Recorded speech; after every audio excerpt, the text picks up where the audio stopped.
Then about half hour later, new player shows, Mark, a local guy.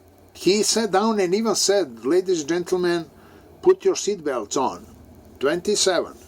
One hand, another. And it's expensive if you start chasing him. This Mark, I have to admit, he is a good player. He's not some maniac just throwing chips in. And his post-flop game is really decent and good. So to beat him, because I don't want to do rebuys, I need the good cards. And they're not coming. It took a while, and I was really getting annoyed with the whole game. I was waiting for the right opportunity, but it passed like close to 2 hours and nothing. Then there was a hand when I said, well, I cannot keep folding. So I had a king deuce of diamonds. I remember my buddy Scott from Madison. Scott's favorite hand. He collects royalties on that from people that win with king deuce. But I was suited. I was on a big blind, and under the gun had straddle for $6. Next player called, and Mark immediately made it 27. That's his standard number. People folded, came to me. I look at that king deuce. I know it's not much, but suddenly I felt something in the air.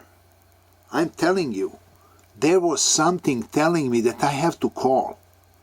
Don't miss this one. So I'm in it. With a lousy kicker and suited, the other players folded, and I'm heads up with Mark. Flop comes, king, deuce, 6. 2 hearts, no diamonds. I check, Mark bets 40. I call. And he's mine. He cannot have king 6. It's ridiculous. Turn is 10 of spades. And knowing that this is my pot, I check, letting him bet one more time. He puts in 65. I go all in, and he calls. Pot is $384, and the river is deuce of spades. I show the full house. He shows king 10. At the moment when we went all in on that 10, he was beating me. I was thinking, this guy is a clown, and he had me. But that lucky deuce. Several hands later, he left and changed the table.